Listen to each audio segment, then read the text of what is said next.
तपाईहरुले यो चाहिँ तीनपाते हो हैन, यसको काँडा हुन्छन् हेर्नुस् हैन, अनि पात पनि सानो हुन्छ सुन्तला भन्दा। यो चाहिँ तल हाम्रो रुट सिस्टमको भाग जो अघि मैले तपाईहरुलाई भने यो चाहिँ तलको भाग चाहिँ यहाँबाट धेरै मुनाहरू आउँछन् हैन। यो सानो बिरुवा हामीले छोड्दियौ हैन, तपाईहरुलाई चाहिँ उहाँले चाहिँ एकदम यो नर्सरीबाट गुणस्तरीय भेन्डाहरू मात्र चाहिँ उत्पादन हुन्छ र 9 जिल्लामा चाहिँ 9 जिल्ला लगायत तपाईको कर्णाली हैन लुम्बिनीसम्म पनि उहाँले चाहिँ यो आफ्नो यता उत्पादन भएको भेन्डाहरू चाहिँ वितरण गरिराख्नु भएको छ। र यो सबै उहाँले चाहिँ नर्सरीबाट यसरी चाहिँ फाल्नु भएको छ, यहाँ सबै छ हैन। यसरी चाहिँ तपाईहरुले पनि त्यो मुनाहरू आउँछन्, यो चाहिँ हटाउनु पर्ने हुन्छ, यो चाहिँ थाहा पाइराख्नु होला। हजुर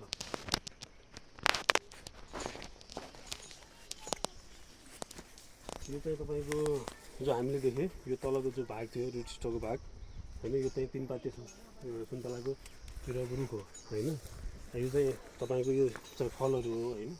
हेर्नुहोस् यो चाहिँ अब योको लागि प्रयोग हुन्छ। यहाँ हेर्नुहोस् काँडा छन् पुरै हैन, यहाँ चाहिँ देख्न सक्नुहुन्छ यो सबै काँडा छन् हैन। त्यसपछि कहिलेकाहीँ किसानले के भन्छन् कि मेरो सुन्तलामा चाहिँ हैन यस्तो किसिमको फल्यो भन्छन्। त्यो भनेको हामीले तल रुट सिस्टमको त्यो जो चाहिँ कलमी गरेको भाग छ त्योभन्दा तलको हामीले चाहिँ यो यो चाहिँ नहटायो भने तीनपातेको रुट सिस्टमको भागहरू मुनाहरू नहटायो भने यो किसिमको चाहिँ रुखहरू फल्छ हैन। त्यसपछि किसानले चाहिँ आफ्नो चाहिँ मेरो सुन्तला लगाएको थियो यो चाहिँ फल्यो भन्छन्। यसको फल चाहिँ यस्तो हुन्छ, यो फलभित्र हेर्दाखेरि बिउ चाहिँ रहेको हुन्छन्। यो चाहिँ रुट सिस्टमको लागि चाहिँ प्रयोग गरिन्छ।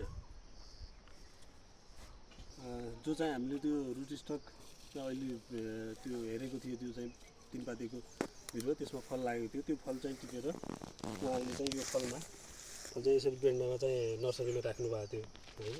अब यसरी चाहिँ यो अब तपाईको 1 वर्षको भइसकेपछि लगभग पुस माघतिर चाहिँ हामीले यसलाई चाहिँ कलमी गर्नुको लागि चाहिँ तयार गरिन्छ हैन। कलमी गर्दाखेरि साइन चाहिँ हामीले माउबोर्डबाट लिन्छौँ। यो रुट स्टक भयो, रुट स्टक चाहिँ हाम्रो तीनपातेको रह्यो हैन। यो हेर्नुहुन्छ यो र यसमा चाहिँ के फरक छ, केही पनि सेम तपाईको एउटै गुण भएका हुन्छन्। त्यही भएर चाहिँ यसलाई चाहिँ फरक 2 गुण भएका एउटा साइन र एउटा तपाईको रुट स्टक लिएर चाहिँ जोड्ने काम चाहिँ गरिन्छ। त्यसलाई चाहिँ हामीले कलमी भन्छौँ।